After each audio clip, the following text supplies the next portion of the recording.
Hello students. आज की class में हम शकों के बारे में चर्चा करेंगे और मुख्य रूप से आज की क्लास में हम नहपान की उपलब्धियों के बारे में बात करेंगे। ईसा पूर्व प्रथम शताब्दी में उत्तर पश्चिमी भारत से जब यूनानी राज्य का पतन हो गया तो एक अन्य विदेशी जाति द्वारा उन प्रदेशों पर अपने शासन की स्थापना की गई और ये जो जाति थी वो शक थी और इसके विषय में संस्कृत और बौद्ध साहित्य, चीनी साहित्य व यूनानियों के वर्णन से हमें विस्तृत जानकारी उपलब्ध होती है। शकों के विषय में जानने का जो एक अन्य प्रमुख स्रोत है वो मुद्राएं हैं। विभिन्न शक शासकों के नाम और तिथि मुद्राओं से ही ज्ञात होती है। शकों को सीथियन भी कहा जाता है। चीनी ग्रंथों शी की व सीन हानशु से शकों के भारत आगमन के विषय में हमें सूचना मिलती है। मध्य एशिया का सरदरिया नामक स्थान शकों का मूल निवास स्थान था। उपरोक्त चीनी ग्रंथों से ही हमें ये ज्ञात होता है कि मंगोलिया के समीप रह रही यूची जाति पर 176 से 174 ईसा पूर्व के मध्य में एक अन्य जाति हुन्नू ने आक्रमण किया और उन्हें भागने के लिए विवश किया।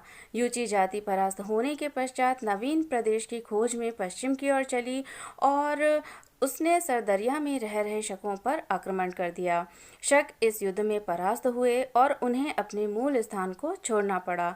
अब शकों ने भी नए स्थान की खोज में दक्षिण की ओर प्रस्थान किया और बैक्ट्रिया तथा पार्थियन राज्यों पर आक्रमण किया। शकों द्वारा बैक्ट्रिया पर विजय हासिल कर ली गई, लेकिन पार्थिया के राजा मिर्थिडेटस ने शकों का सामना कर उन्हें पूर्व की ओर अग्रसर होने के लिए विवश किया।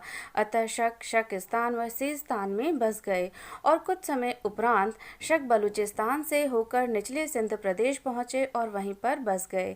इस प्रकार इस प्रदेश को इतिहासकारों द्वारा शक द्वीप की संज्ञा दी गई है। भारतीय भूमि पर शकों का यह पहला अवतरण था और इसी आधार से उन्होंने अपने अनेक राजकुलों की नींव डाली। भारतीय शक राजाओं की अगर हम बात करें तो भारतीय शक राजाओं में संभवतः पहला शासक मोआ था, जिसे यूनानी इतिहासकारों द्वारा मावेज कहा गया है। यह एक शक्तिशाली शासक था और तक्षशिला से प्राप्त ताम्रलेख में उसे महाराय कहा गया है। उसका राज्य काबुल घाटी और पूर्वी पंजाब में फैला हुआ था। सिंध, सीमा प्रांत, गांधार और पश्चिमी पंजाब पर भी उसका अधिकार था।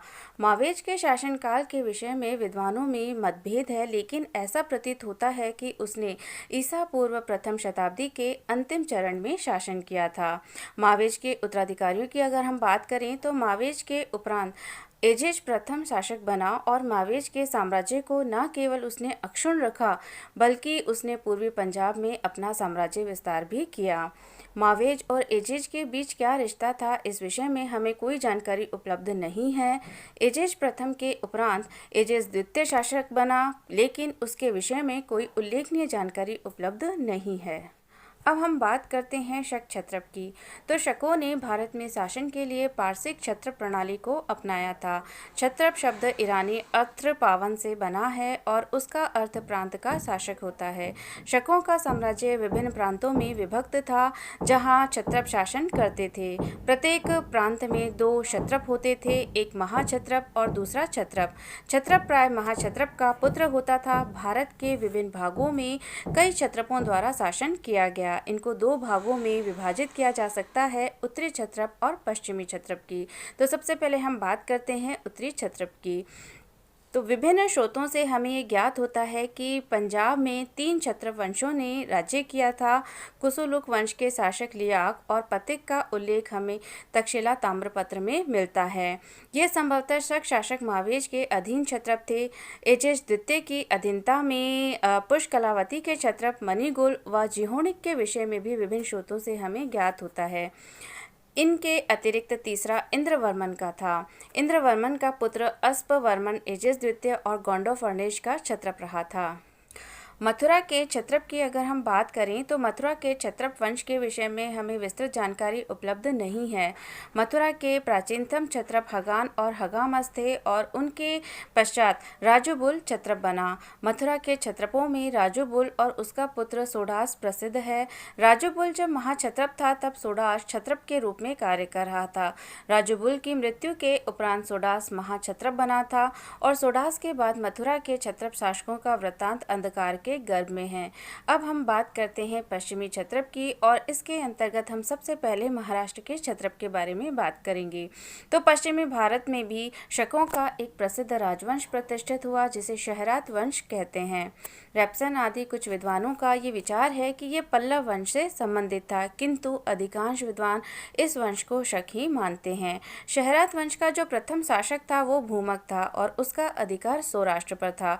उसके सिक्कों की बनावट और उन पर खुदे लेखों से ये स्पष्टतः जान पड़ता है कि भूमक नहपान का पूर्ववर्ती शासक था। अब हम बात करते हैं नहपान की, जो कि शहरात वंश का सबसे बड़ा शासक था।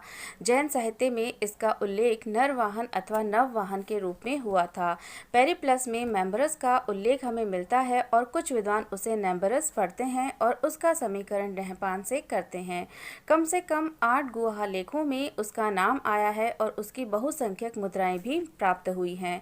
अगर नहपान के राज्य विस्तार की हम बात करें तो नहपान और उसका दामाद ऋषभदत्त या उषवदात के अभिलेख हमें महाराष्ट्र में मिले हैं। ऋषभदत्त गोवर्धन और मामल में राज्यपाल था। ऋषभदत्त के अभिलेखों में शूरपारक, भृगुकच, दशपुर, प्रभास और पुष्कर, पारादा नदी, दमन नदी, दमन गंगा, तापी, दहानुका, चिरवलपट्ट, वर्णासा, कापुर आदि का उल्लेख हमें मिलता है। नहपान की जो मुद्राएं हैं वो महाराष्ट्र, गुजरात, काठियावाड़, अजमेर और संभवतः दक्षिणी सिंध में मिलती हैं।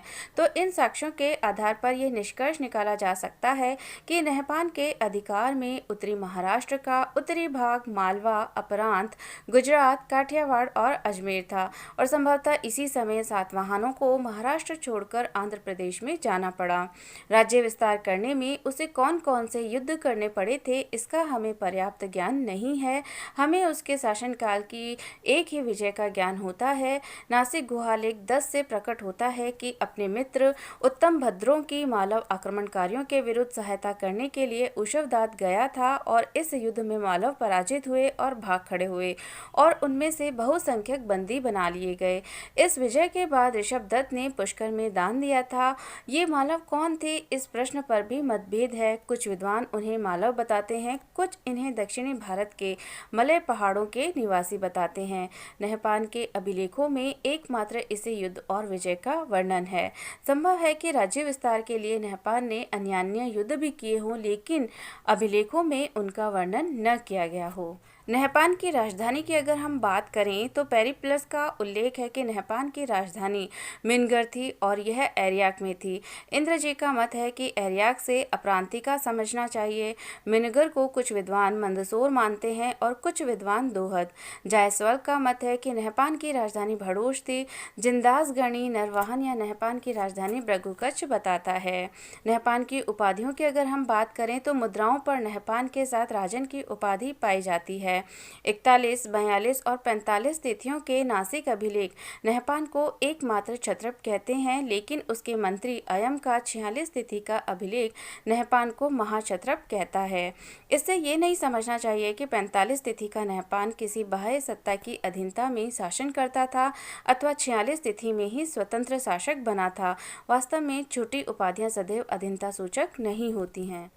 नहपान के काल की अगर हम बात करें तो नासिक अभिलेखों में नहपान के 41, 42 और 45 तथा गुनार अभिलेख में 46 तिथियां मिलती हैं।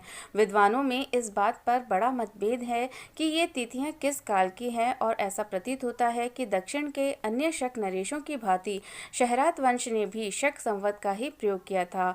भारतवर्ष में स्वर्ण मुद्रा सर्वप्रथम कुषाण नरेशों ने प्रारंभ की थी और नहपान के नासिक अभिलेख में सुवर्ण मुद्रा का उल्लेख है। अतः नहपान प्रथम शताब्दी के पूर्व नहीं हो सकता था। अतः उसने 78 ईस्वी के शक संवत का ही प्रयोग किया होगा। इस प्रकार नहपान की प्रथम तिथि 119 और अंतिम तिथि 124 ईस्वी निकलती है। बात की जाए नहपान के पतन की तो जोगलथम्बी मुद्रा भांड में नहपान की बहुसंख्यक मुद्राएं मिली हैं और इनमें से 2/3 मुद्राएं ऐसी हैं जिन पर गौतमीपुत्र शातकर्णी ने अपना नाम मुद्रित करवाकर पुनः प्रसारित करवाया था। तो इससे प्रकट होता है कि गौतमीपुत्र ने नहपान को पराजित किया था।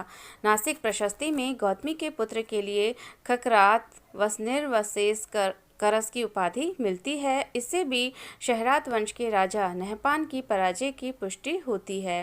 पहले आकर अवंती, अनूप, अपरांत और सौराष्ट्र नहपान के अधीन थे, लेकिन नासिक अभिलेख इन्हें गौतमीपुत्र सातकर्णी के अधीन बताता है, तो इनसे भी नहपान की पराजय का संकेत हमें मिलता है।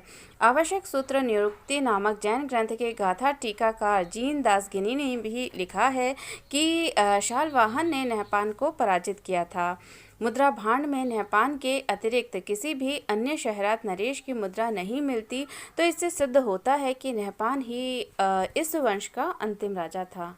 अब हम बात करते हैं नहपान के धर्म और उसके मूल्यांकन की। तो नासिक गुहालेख से हमें ये ज्ञात होता है कि नहपान ने महाराष्ट्र प्रदेश पर केवल 6 वर्ष तक राज्य किया, लेकिन उस अल्पकाल में उसने अपने नाम की अमिट छाप छोड़ी। उसका भारतीय इतिहास में महत्वपूर्ण स्थान बन गया और इसका मूल कारण उसका धार्मिक कृत्यों में रुचि लेना था। नहपान भी वैदिक धर्म से पूर्ण प्रभावित था और वो ब्राह्मणों और बौद्ध भिक्षुओं को दान देने में अभिरुचि रखता था।